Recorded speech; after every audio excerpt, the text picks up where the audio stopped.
दोस्तों जय माता दी। नक्षत्र एक्टिवेशन की सीरीज में आज हम जो नक्षत्र पढ़ने वाले हैं वो है पूर्वा फाल्गुनी। इसके चारों चरण में सिंह राशि होती है और सिंह राशि तो सूर्य की राशि है, तो सिंह के समान तो आप लोग होते ही हो। बात तो हम पूरी के पूरी नक्षत्र की करने वाले हैं, परंतु यदि आपकी सिंह राशि है तो आपको ओम ह्रीम श्रीम सो इस मंत्र को अपना महामंत्र बना लेना चाहिए और बड़ा लाभ आपको इससे प्राप्त होगा। चलिए अब हम बात करते हैं पूर्वा फाल्गुनी नक्षत्र की। इस नक्षत्र के स्वामी ग्रह होते हैं शुक्र। जब शुक्र स्वामी हो जाते हैं किसी नक्षत्र के तो वो जातक को थोड़ा सा भोग विलास में इंटरेस्टेड कर देते हैं और ऐसा जातक थोड़ा सा शो ऑफ भी करता है, अपने आप को प्रदर्शित करने की प्रवृत्ति उसमें बहुत ज़्यादा होती है। परंतु शुक्र महाराज जो हैं वो गुरु तो हैं, राक्षसों के हैं तो क्या हुआ, पर हैं तो गुरु ना, तो फिर उसमें परोपकार की भी पूरी भावना होती है और ये किसी की भी सहायता करने के लिए तत्पर रहते हैं। फिर इसके नक्षत्र देवता जो हैं वो भगदेव हो गए और आपके लिए नक्षत्रगत जो महामंत्र है ओम भगाय नमः, जब भी आप पूजन पाठ के बाद हवन करें तो एक माला इस मंत्र से भी हवन जरूर करें और हवन में आपको माल कांगनी घृत यानी घी और तिल जरूर लेना है। इसके अलावा आप जितनी भी चीज़ें उसमें डाल सकते हैं डालिए, पर ये 3 चीज़ें बहुत जरूर लेना। और यदि आपको बलि पदार्थ समझना है तो वो है खीर। जब हम होम करते हैं तो बलि पदार्थ की जरूरत पड़ती है, वो है खीर, उसका उपयोग करना। और इस नक्षत्र का वृक्ष है अशोक। अशोक वृक्ष आपको बहुत सुकून और शांति देने वाला है, तो आप अशोक वृक्ष घर में लगा सकते तो लगा लीजिए, या कहीं पे भी हो इसकी पूजन सेवा जरूर करिए। और मैंने बोला यदि आपको कभी बहुत तनाव और टेंशन हो रहा है, परेशानियों ने घर कर रखा है आपके अंदर, तो अशोक वृक्ष के नीचे आप बैठ जाइए, निश्चित ही बोधित्व प्राप्त होगा। भगवान बुद्ध जो बैठे थे ना पेड़ के नीचे, तो वैसा ही आपको बड़ा सुकून और शांति मिलेगी। और इस नक्षत्र का जो सबसे प्रिय नक्षत्र है वो है मघा, और मघा के जो चिन्ह है वो है गरुड़।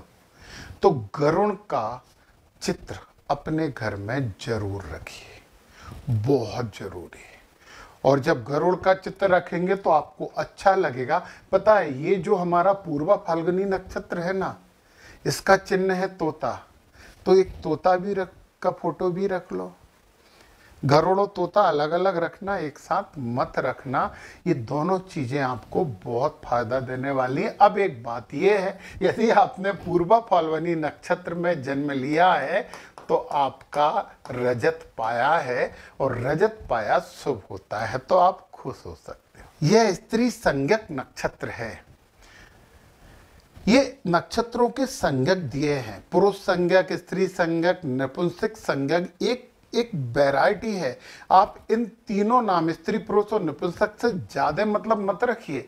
बस ये है कि स्त्री संज्ञक नक्षत्र उन्हें कहते हैं जो बहुत अच्छे कार्य करता रहते हैं और कार्यों में कुशल होते हैं। बस उन्हें थोड़ी सी प्रेरणा की जरूरत होती है, गाइडेंस की जरूरत होती है, फिर वो बहुत बहुत कुशल कार्यकर्ता हो जाते हैं, अच्छे प्रशासक होते हैं और चिकित्सक भी हो सकते हैं। भले ही उन्होंने MBBS नहीं किया है, डॉक्टरी का कोई सा कोर्स नहीं किया है, फिर भी उन्हें जड़ी बूटियों और देसी दवाइयों का पर्याप्त ज्ञान होता है। इस नक्षत्र की जो जड़ी है वो है कटहरी मूल। मैं फिर से बोल रहा हूँ कि ये जो मैं जड़ी बता रहा हूँ आप आसानी से इसे गूगल पे सर्च कर सकते हो और आपको ये वहाँ पे मिल जाएगी। अब इनकी और विशेषता क्या होती है, ये आनंद प्रिय रहते हैं, खुशी चाहिए इन्हें, खुश मिजाज होते हैं, सौंदर्य प्रेमी होते हैं। इनकी सोच बड़ी कंस्ट्रक्टिव होती है, ये बड़े रचनात्मक सोच वाले होते हैं। अच्छा, यौन आकर्षण रहता है, परंतु इनमें सृजन शक्ति भी होती है और थोड़ा सा विलासी जीवन जीने की इच्छा रखते हैं, थोड़ी नहीं पूरी इच्छा रखते हैं। ये हमेशा विलासी जीवन चाहते हैं। इनके लिए उपयुक्त कार्य जो है ना, वो फैशन, ग्लैमर से रिलेटेड। फिल्म इंडस्ट्री में ये बहुत सफल होते हैं। संगीत, म्यूजिक में एक अच्छे संगीतकार हो सकते हैं और गायक भी हो सकते हैं। कलाकार तो ये होते हैं, तो किसी भी प्रकार की कला में भी इनका बहुत अच्छा कैरियर बन सकता है। तो आप इस नक्षत्र के हो तो आप इन क्षेत्रों में कोशिश करिए, सफलता जल्दी और ज्यादा मिलेगी। अब हम बात कर लेते हैं इस नक्षत्र के 4 चरणों की।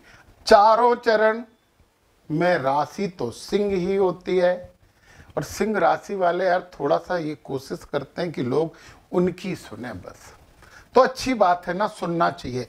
चलिए, सिंह राशि की बात हम कर रहे हैं और प्रथम चरण की बात करते हैं, और प्रथम चरण के स्वामी हैं सूर्य।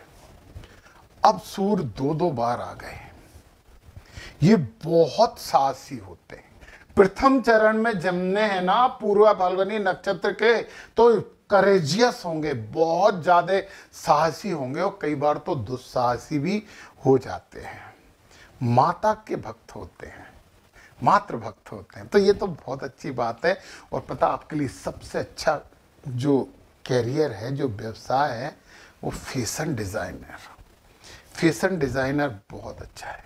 वो घरों को सजावट मजावट का होम डेकोरेटर है ना, वो भी आप बहुत अच्छे हो सकते हो। चलिए, यदि आपने पूर्वा फाल्गुनी के द्वितीय चरण में जन्म लिया है तो स्वामी बुध हो गए, तो बुध महाराज आपको और बुद्धिमान बना देंगे, परंतु आप क्रोधी भी हो जाओगे।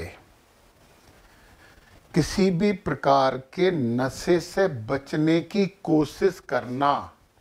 दोस्तों में या एक आध बार तो चलता है, ऐसा भी आप मत सोचना। शौकीन मिजाज तो आप हो ही, आप बहुत अच्छे संगीतकार बन सकते हो। गायन वादन ये दोनों क्षेत्र आपके लिए बहुत शुभ हैं, तो इनमें कोशिश करिए।